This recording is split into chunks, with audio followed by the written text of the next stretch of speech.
ವಿಚಾರಣೆ ಯಾವಾಗ ಶುರುವಾಗುತ್ತೆ ಅನ್ನೋ ಪ್ರಶ್ನೆಗೆ 17 ತಿಂಗಳ ಬಳಿಕವೂ ಇಡಿ ಬಳಿ ಉತ್ತರ ಇಲ್ಲ. ಎಷ್ಟು ಸಮಯ ವಿಚಾರಣೆಗೆ ಹಿಡಿಯುತ್ತೆ ಅನ್ನೋ ಪ್ರಶ್ನೆಗೂ ಅದು ಉತ್ತರಿಸುವ ಸ್ಥಿತಿಯಲ್ಲಿ ಇಲ್ಲ.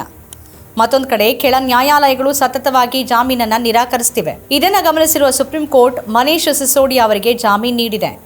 ತನಿಖಾ ಏಜೆನ್ಸಿಗಳ ಕೆಲಸ ಹೇಗಾದರೂ ಮಾಡಿ ಜಾಮೀನು ಸಿಗದಂತೆ ಮಾಡೋದು, ಹೇಗಾದರೂ ಮಾಡಿ ಜೈಲಿನಲ್ಲಿ ಇರುವಂತೆ ಮಾಡೋದೇ ಆಗ್ಬಿಟ್ಟಿದೆಯಾ? ಯಾಕೆ ಕೆಳ ನ್ಯಾಯಾಲಯಗಳಲ್ಲಿ ಹೀಗಾಗತ್ತೆ? ಯಾಕೆ ಜಾಮೀನನ್ನು ನಿರಾಕರಿಸಲಾಗತ್ತೆ?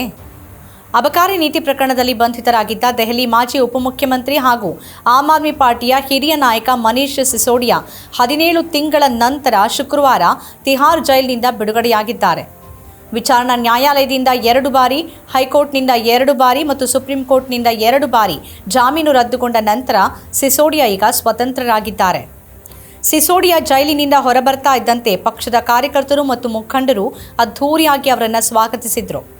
ಸಂಜಯ್ ಸಿಂಗ್ ಮತ್ತು ಸಚಿವೆ ಅತಿಶಿ ಇಬ್ಬರೂ ಸಿಸೋಡಿಯಾ ಅವರನ್ನು ಬರಮಾಡಿಕೊಂಡರು. ಆಮ್ ಆದ್ಮಿ ಪಾರ್ಟಿಯ ಕಾರ್ಯಕರ್ತರು ದೊಡ್ಡ ಸಂಖ್ಯೆಯಲ್ಲಿ ಸೇರಿದ್ರು. ಸಿಸೋಡಿಯಾ ಬಿಡುಗಡೆಯಾಗಿ ಹೊರಬಂದಾಗ ಮಳೆ ಇತ್ತು. ಮಳೆಯ ನಡುವೆನೇ ಮಾತು ಆರಂಭಿಸಿದ ಭಾವುಕ ಸಿಸೋಡಿಯಾ ತಮ್ಮ ಜೊತೆ ಇದ್ದ ಎಲ್ಲರಿಗೂ ಧನ್ಯವಾದ ಹೇಳಿದರು. ಕಳೆದ 17 ತಿಂಗಳಲ್ಲಿ ನಾನು ಮಾತ್ರವಲ್ಲದೆ ದೆಹಲಿಯ ಪ್ರತಿಯೊಬ್ಬ ವ್ಯಕ್ತಿ ಮತ್ತು ದೇಶದ ಮಕ್ಕಳು ನನ್ನೊಂದಿಗೆ ಭಾವನಾತ್ಮಕವಾಗಿ ಜೈಲಿನಲ್ಲಿದ್ದರು. ನಾನು ಅವರ ಬಗ್ಗೆನೇ ಯೋಚಿಸಿದ್ದೆ ಅಂತ ಸಿಸೋಡಿಯಾ ಹೇಳಿದರು. ಇದೇ ವೇಳೆ ಬಾಬಾ ಸಾಹೇಬ್ ಅಂಬೇಡ್ಕರ್ ಅವರನ್ನು ನೆನೆದ ಸಿಸೋಡಿಯಾ, ಸಂವಿಧಾನ ಶಿಲ್ಪಿಗೆ ಋಣಿಯಾಗಿದ್ದೀನಿ, ಅಂಬೇಡ್ಕರ್ ಅವರಿಗೆ ನನ್ನ ಇಡೀ ಜೀವನ ಋಣಿಯಾಗಿದೆ ಅಂತ ಹೇಳಿದರು. ಸರ್ವಾಧಿಕಾರಿ ಸರ್ಕಾರದಿಂದ ಜೈಲಿಗೆ ತಳ್ಳಲ್ಪಡುವ ನಿರ್ದೋಷಿಗಳನ್ನು ಸಂವಿಧಾನವೇ ರಕ್ಷಿಸುತ್ತೆ ಅಂತ ಹೇಳಿದರು.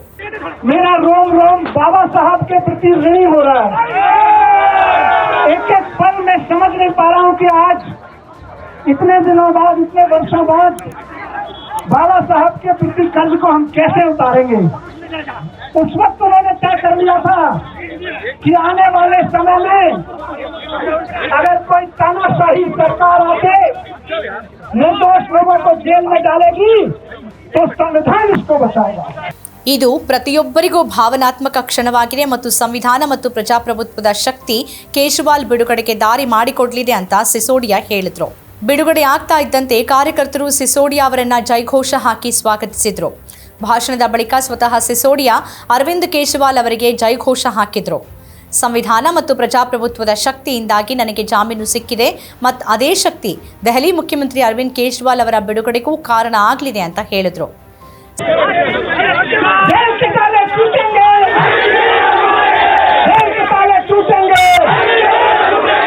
संविधान दिखा सके कि हमारे प्रिय नेता, इस देश के लोकप्रिय नेता और इस देश के बच्चे के लिए शिक्षा से काम करने वाले नेता उनके जीवन की जल्दी बन रहेंगे. और बाकी बात में हम बात करेंगे. जो पिछले 10-12 साल से कायम रहा है वो कायम रहेगा. ये भ्रष्टाचार का एक ही काल,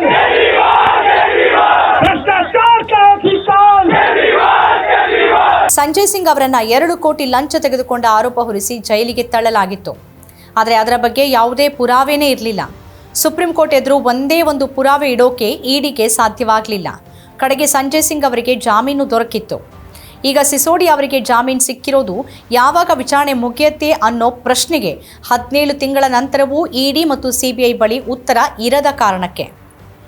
ದೀರ್ಘಕಾಲವಂತೂ ಅವರನ್ನು ಜೈಲಿನಲ್ಲಿಡೋಕ್ಕಾಗೋದಿಲ್ಲ. ಹಾಗೆ ಮಾಡೋದು ತ್ವರಿತ ನ್ಯಾಯ ಹಕ್ಕನ್ನು ಕಸಿದುಕೊಂಡಂತೆ ಅಂತ ನ್ಯಾಯಾಲಯ ಅಭಿಪ್ರಾಯಪಡಿತು. ಏಪ್ರಿಲ್ನಲ್ಲಿ ಸಂಜಯ್ ಸಿಂಗ್ ಬಿಡುಗಡೆಯಾದರು. ಮೇನಲ್ಲಿ ಅರವಿಂದ್ ಕೇಜ್ರಿವಾಲ್ ಅವರಿಗೆ ಚುನಾವಣಾ ಪ್ರಚಾರದಲ್ಲಿ ಪಾಲ್ಗೊಳ್ಳೋದಕ್ಕಾಗಿ ಜಾಮೀನು ನೀಡಲಾಗಿತ್ತು. ಈಗ ಆಗಸ್ಟ್ನಲ್ಲಿ ಮನೀಶ್ ಸಿಸೋಡಿಯಾ ಜೈಲಿನಿಂದ ಹೊರಬಂದಿದ್ದಾರೆ. ಎಎಪಿಯ ಮತ್ತೊಬ್ಬ ನಾಯಕ ಸತ್ಯೇಂದ್ರ ಜೈನ್ ಇನ್ನೂ ಜೈಲಿನಲ್ಲಿದ್ದಾರೆ.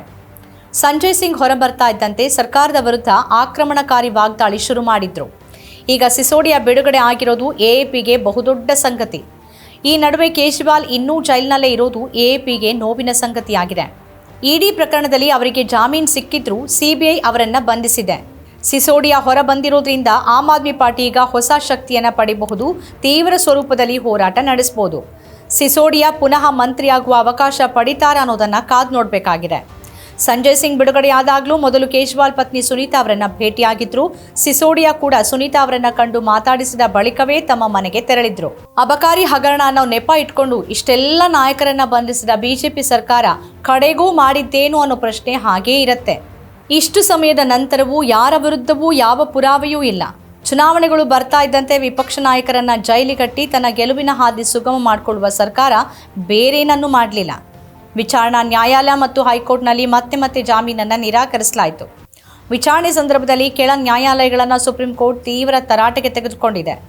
ವಿಚಾರಣೆ ಇಲ್ಲದೆ ಜೈಲಿನಲ್ಲಿಡುವ ಮೂಲಕ ತ್ವರಿತ ನ್ಯಾಯದ ಹಕ್ಕು ಮತ್ತು ಸ್ವಾತಂತ್ರ್ಯದ ಹಕ್ಕನ್ನು ಕಸಿದುಕೊಂಡಂತಾಗಿದೆ ಅಂತ ಸುಪ್ರೀಂ ಕೋರ್ಟ್ ಹೇಳಿದೆ. ಜಾಮೀನು ಅನ್ನೋದು ನಿಯಮ, ಜೈಲು ಅಪವಾದ ಅನ್ನೋದನ್ನು ಕೆಳ ನ್ಯಾಯಾಲಯಗಳು ಅರ್ಥ ಮಾಡಿಕೊಳ್ಬೇಕಿದೆ ಅಂತ ಸುಪ್ರೀಂ ಕೋರ್ಟ್ ಅಭಿಪ್ರಾಯಪಟ್ಟಿದೆ. ಯಾಕೆ ಕೆಳ ನ್ಯಾಯಾಲಯಗಳಲ್ಲಿ ಹೀಗಾಗತ್ತೆ? ಯಾಕೆ ಜಾಮೀನನ್ನು ನಿರಾಕರಿಸಲಾಗತ್ತೆ? ಜಾಮೀನು ನೀಡುವ ಮೂಲಕ ನ್ಯಾಯ ಒದಗಿಸಬೇಕು ಅನ್ನೋದು ನಿಜ. ಹಾಗಿರುವಾಗ ಜಾಮೀನನ್ನು ನಿರಾಕರಿಸಿ ದೀರ್ಘಕಾಲ ಜೈಲಿನಲ್ಲಿರುವಂತೆ ಮಾಡಿ ನ್ಯಾಯದ ಹಕ್ಕನ್ನೇ ಕಸಿದುಕೊಳ್ಳಲಾಗ್ತಿರೋದ್ರ ಬಗ್ಗೆ ಸ್ವತಃ ಸುಪ್ರೀಂ ಕೋರ್ಟ್ ಈಗ ಪ್ರಶ್ನೆ ಮಾಡಿದೆ.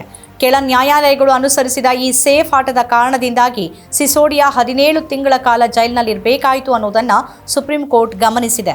ಪತ್ನಿ ತೀವ್ರ ಅನಾರೋಗ್ಯಕ್ಕೆ ತುತ್ತಾಗಿದ್ರು. ಪೆರೋಲ್ ಮೇಲೆ ಹೊರಬಂದು ಪತ್ನಿಯನ್ನು ನೋಡಬೇಕಾಯಿತು.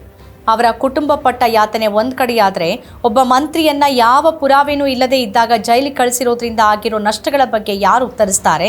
ಈ ಪ್ರಶ್ನೆಯನ್ನ ಮೋದಿ ಸರ್ಕಾರ, ನ್ಯಾಯ ವ್ಯವಸ್ಥೆ ಮತ್ತು ಇಡಿ, ಸಿಬಿಐನಂತಹ ಏಜೆನ್ಸಿಗಳು ಕೂಡ ಎದುರಿಸಬೇಕಾಗತ್ತೆ. ಇಷ್ಟು ಸಮಯದ ನಂತರವೂ ಒಂದೇ ಒಂದು ಪುರಾವೆ ಇಲ್ಲ. ಏಜೆನ್ಸಿಗಳ ಕೆಲಸ ಹೇಗಾದರೂ ಮಾಡಿ ಜಾಮೀನು ಸಿಗದಂತೆ ಮಾಡೋದು, ಹೇಗಾದರೂ ಮಾಡಿ ಜೈಲಿನಲ್ಲೇ ಇರುವಂತೆ ಮಾಡೋದೇ ಆಗ್ಬಿಟ್ಟಿದ್ಯಾ? ವಿಚಾರಣೆಯೇ ಆರಂಭ ಆಗದ ಬಗ್ಗೆ ಸುಪ್ರೀಂ ಕೋರ್ಟ್ ಕಳವಳ ವ್ಯಕ್ತಪಡಿಸ್ತಾ ಇದ್ರೆ, 2 ವರ್ಷಗಳಾದರೂ ಈ ಪ್ರಕರಣದ ವಿಚಾರಣೆ ನಡೆಸುವ ಸ್ಥಿತಿಯಲ್ಲಿ ತನಿಖಾ ಏಜೆನ್ಸಿಗಳಿಲ್ಲ. ವಿಚಾರಣೆ ಯಾವಾಗ ಮುಗಿಯುತ್ತೆ ಅನ್ನೋ ಪ್ರಶ್ನೆಗಂತೂ ಅವುಗಳ ಬಳಿ ಉತ್ತರನೇ ಇರಲಿಲ್ಲ. ಸುಪ್ರೀಂ ಕೋರ್ಟ್ ನ್ಯಾಯಮೂರ್ತಿಗಳಾದ BR ಗವಾಯಿ, KV ವಿಶ್ವನಾಥನ್ ಅವರ ಪೀಠದ ಈ ತೀರ್ಪು ಮನಿ ಲಾಂಡ್ರಿಂಗ್ ವಿಚಾರಕ್ಕೆ ಸಂಬಂಧಪಟ್ಟಂತೆ ಕಳೆದ 10 ವರ್ಷಗಳಲ್ಲಿ ನಡೆದಿರುವ ರೀತಿಯ ವಿರುದ್ಧದ ಒಂದು ಟಿಪ್ಪಣಿಯ ಆಗಿದೆ. ಸ್ವತಂತ್ರ ಪತ್ರಿಕೋದ್ಯಮ ಇಂದಿನ ತುರ್ತು. ಅದನ್ನು ವಾರ್ತಾ ಭಾರತಿ ಮಾಡ್ತಾ ಇದೆ. ನಮ್ಮ ಚಾನಲನ್ನು ಸಬ್ಸ್ಕ್ರೈಬ್ ಮಾಡೋದ್ರ ಜೊತೆಗೆ ಬೆಲ್ ಐಕಾನ್ ಒತ್ತಿ ನಮ್ಮನ್ನು ಬೆಂಬಲಿಸಿ. ಹಾಗೆ ನಮ್ಮ ಕಾರ್ಯಕ್ರಮಗಳನ್ನು ಲೈಕ್ ಮಾಡಿ, ಕಮೆಂಟ್ ಮಾಡಿ, ಅದನ್ನು ಬೇರೆಯವ್ರಿಗೂ ಕೂಡ ಶೇರ್ ಮಾಡಿ. ಹೀಗೆ ನೀವು ಮಾಡಿದಾಗ ನಮ್ಮ ಚಾನಲ್ ಮತ್ತಷ್ಟು ಜನರಿಗೆ ತಲುಪತ್ತೆ. ಆ ಮೂಲಕ ನಮಗೆ ಸಹಕಾರ ಆಗುತ್ತೆ. ಇದು ನೀವು ಯಾವುದೇ ಖರ್ಚಿಲ್ಲದೆ ಮಾಡಬಹುದಾದ ಸಹಕಾರ. ಧನ್ಯವಾದ.